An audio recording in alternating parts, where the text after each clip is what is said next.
Tutorial de la Escuela de Frankfurt. ¿Qué tal están? En este vídeo ofreceré algunos comentarios sobre esta famosa escuela filosófica del siglo XX. En el año 1924 se creó, adherido a la Universidad de Frankfurt, el Instituto para la Investigación Social, que fue muy famoso en su época y podemos decir que Max Horkheimer, otro gran filósofo que murió en 1973, fue uno de sus fundadores. Y desde 1930 también su director y principal animador. Junto a él destacaron también Adorno, que murió en 1969, Marcuse, que murió en 1980, y Erich Fromm, que falleció también en 1980 y que más tarde se separa del grupo. En el año 1934, la persecución nazi obliga a trasladar el instituto a la Universidad de Columbia, en Nueva York, pero en 1949 se regresa a Frankfurt, si bien algunos de sus miembros, como Marcuse, prefirieron quedarse en Estados Unidos. Adorno será el director en esta nueva etapa y Jürgen Habermas, nacido en 1929, podemos decir que se incorpora en el año 1956 y es el principal representante de la nueva generación de la Escuela de Frankfurt. En principio, el instituto nace con una intención claramente marxista o de inspiración marxista, podríamos decir, y solo la prudencia hizo que no se llamara Instituto para el Marxismo o del marxismo. Sin embargo, se adopta ante el marxismo una postura crítica y se prescinde de conceptos básicos del materialismo histórico, como por ejemplo primacía de la infraestructura económica, lucha de clases como motor de la historia, etc. Podemos decir que los frankfurtianos reinterpretan el marxismo desde una nueva lectura de Hegel y también con la incorporación de las aportaciones de Max Weber y Freud, entre otros. Se puede afirmar que la Escuela de Frankfurt no es propiamente una escuela filosófica a pesar de que sus miembros proceden en realidad del ámbito de la filosofía. Su objetivo es la investigación social, fundamentalmente, que está centrada en la sociedad industrializada moderna del siglo XX. Pero aunque en la etapa americana se produjeron importantes estudios empíricos, se publicaron acerca de la personalidad autoritaria o de los prejuicios o falsas ideas, se adopta más bien un punto de vista netamente interdisciplinar, recurriendo a las aportaciones de la sociología, de la psicología, de la filosofía, de la ciencia y del psicoanálisis, también de la teología protestante, de la crítica de la cultura y de la crítica del arte o del arte. Todo ello hace que, en realidad, los estudios del Instituto de Investigación Social posean siempre una gran carga teórica y se centren sobre todo en problemas de la metodología de las ciencias sociales. Son, por tanto, estudios de teoría social o podemos llamar también ciencia social. El tipo de teoría producido por la Escuela de Frankfurt lleva el rótulo de teoría crítica. Esta denominación señala propiamente no un sistema de doctrinas al uso, sino una particular concepción metodológica que ha ido evolucionando notablemente desde los comienzos del instituto hasta las últimas aportaciones de Habermas de lo que debe ser una teoría social. Podemos afirmar que Horkheimer, Adorno y Marcuse contrapusieron explícitamente la teoría crítica a lo que llamaron teoría tradicional. La teoría tradicional es la que se establece desde Platón y que puede caracterizarse como una pura contemplación, separada por tanto de cualquier tipo de praxis o de planteamiento práctico, y en segundo lugar también podemos decir que no tiene un carácter desinteresado, sino interesado en la propia sociedad. Y podemos decir que realmente la teoría crítica es una nueva concepción de lo que debe ser la teoría, y sus principales características pueden sintetizarse en tres conceptos: negatividad, mediación, praxis. En cuanto a la negatividad, Adorno negó que fuera posible una total conceptualización de la realidad. En este sentido, Adorno propone una dialéctica negativa que afirma que lo real no es totalmente racional.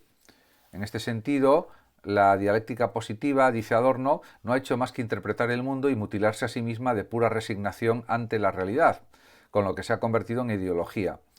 Marcuse también prefiere hablar de un pensamiento negativo, definido como poder subversivo, poder de lo negativo.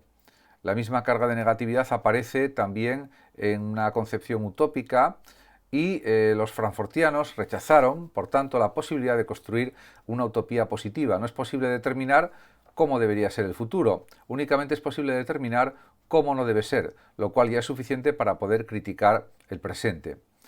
Y también hay otro aspecto, diríamos, de la teoría crítica, que es lo que se puede denominar mediación. Contra la pretendida inmediatez sujeto-objeto, o bien observador-hechos, propuesta por la teoría clásica, la teoría crítica afirma que todo conocimiento está determinado por mediaciones. En este sentido, la actividad teórica no es independiente de los procesos sociales, algo que ya decía también, por supuesto, el marxismo y también pues el anarquismo, etc.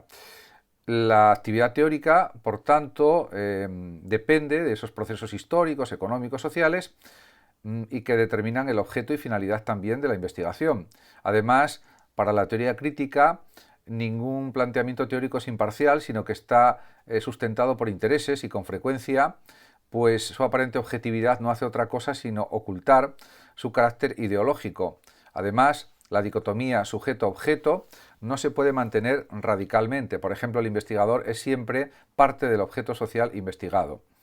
En este sentido, se da mucha importancia a la praxis, a la práctica, y pues incluso Weber defendió el principio de la no valoración como criterio de objetividad teórica. Esta pretensión de todas maneras es rechazada por la teoría crítica, ya que el problema de la objetividad histórica implica juicios de valor, según dice Marcuse. Por tanto, diríamos que se puede considerar que existe una praxis liberadora que procura la emancipación del ser humano. En conclusión, se puede decir que la teoría crítica se niega a justificar la realidad sociohistórica presente por considerarla, al menos parcialmente, irracional, es decir, injusta y opresora. En este sentido, estos planteamientos son muy claros. Además, podemos decir que existe lo que puede denominarse una dialéctica de la Ilustración, ya que la teoría crítica tiene un fundamento sólido, una filosofía de la historia que Horkheimer y Adorno esbozan en una obra conjunta, Dialéctica de la Ilustración, del año 1947. Se investiga en este libro por qué la humanidad, en lugar de entrar en un estado verdaderamente humano, desembocó en un nuevo género de barbarie. Y estamos hablando de después de la Segunda Guerra Mundial, en el año 1947. La respuesta clara se encuentra en el triunfo de una forma de racionalidad ya estudiada por Max Weber, que recibe distintas denominaciones: razón subjetiva, por ejemplo, o instrumental, según Horkheimer, subjetiva o identificadora, según Adorno, o unidimensional, según Marcuse. También se puede llamar instrumental o estratégica desde la perspectiva de Habermas. Todo el proceso, por tanto, recibe el nombre de Ilustración, término que agrupa o engloba, en realidad, toda la historia de Occidente y no solo el siglo XVIII. En este sentido, podemos decir que frente a la razón instrumental estaría o está la razón objetiva, es decir, un logos o racionalidad que pertenece a la propia realidad, a la realidad misma, lo que permite la determinación de ideales y fines de por sí deseables. Pero esta es justamente la razón olvidada y reprimida por la Ilustración. Eclipse de la razón, del año 1947, es el título de una obra de Horkheimer que más tarde, en el año 1967, aparecerá ampliada bajo el título de Crítica de la razón instrumental. Horkheimer opina que no se trata de tomar partido por ninguna de las dos formas de racionalidad, ya que ambas conducen a excesos. La razón objetiva lleva a afirmar valores ilusorios y a crear ideologías reaccionarias, pero la razón subjetiva conduce al materialismo vulgar o a la barbarie de la dominación. Por tanto, la autocrítica de la misma razón tiene que reconocer y salvar la limitación de ambos conceptos y buscar su síntesis dialéctica. Podemos afirmar que Marcuse y Fromm trasladan la dialéctica de la razón a una dialéctica de pulsiones o tendencias de tipo más bien psicológico. El interés por Freud era algo común a todos los miembros de la Escuela de Frankfurt, pero fue Fromm quien inició el intento de conciliar a Freud y Marx, en contra de la consideración muy habitual y muy generalizada entonces de que eran pensadores opuestos o antagónicos. La idea básica de Fromm era que el marxismo necesitaba un enfoque psicológico adicional y que en particular el psicoanálisis podía proporcionar el eslabón perfecto o el eslabón perdido entre la superestructura ideológica y la base socioeconómica. Se trataba, por tanto, de interpretar las conductas sociales a partir de los efectos de la estructura económica sobre los impulsos psíquicos o psicológicos básicos. En este sentido, se puede decir que Erich Fromm adoptó de forma inmediata una postura revisionista frente a Freud, rechazando la teoría de la libido y también rechazando el complejo de Edipo. Ello se debió fundamentalmente a su aceptación de la teoría matriarcalista de Bachofen, que murió en 1887 y que se había vuelto a poner entonces de moda y que también había sido aceptada por Wilhelm Reich, que murió en 1957.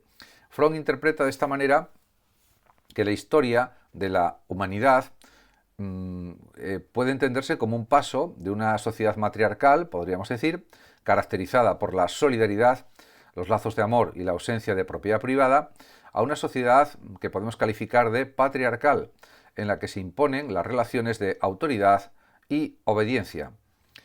En ese sentido, la sociedad burguesa capitalista del siglo XX, de esta época, encarna una sociedad patriarcal en la que se afirma el poder del padre y la primacía de la productividad sobre la felicidad. El mismo Freud, dice Fromm, representa el tipo patriarcal clásico. Más adelante o posteriormente, en sus obras más conocidas, El miedo a la libertad, del año 1941, Psicoanálisis de la sociedad contemporánea, 1955, Fromm presenta una nueva interpretación del mismo tema. Se puede decir que el proceso de humanización es un proceso de liberación frente a la naturaleza y las demás personas.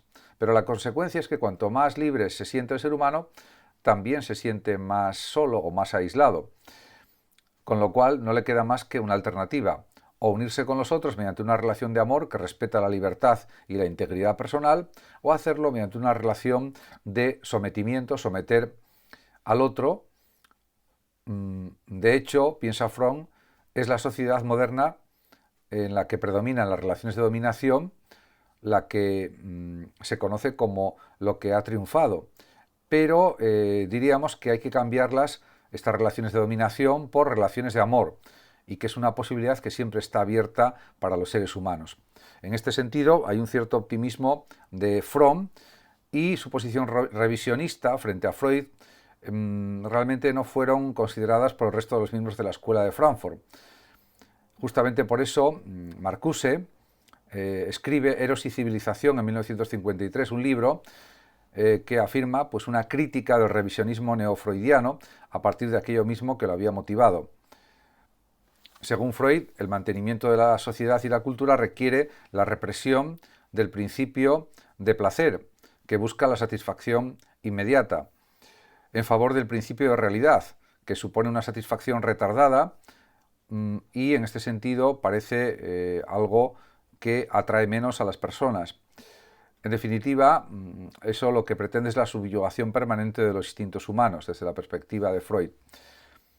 Podemos decir que la pregunta que se hace Marcuse es si esta situación es inevitable, esta falta de libertad y felicidad, y si por tanto la sociedad y la civilización son necesariamente represivas. La respuesta es no.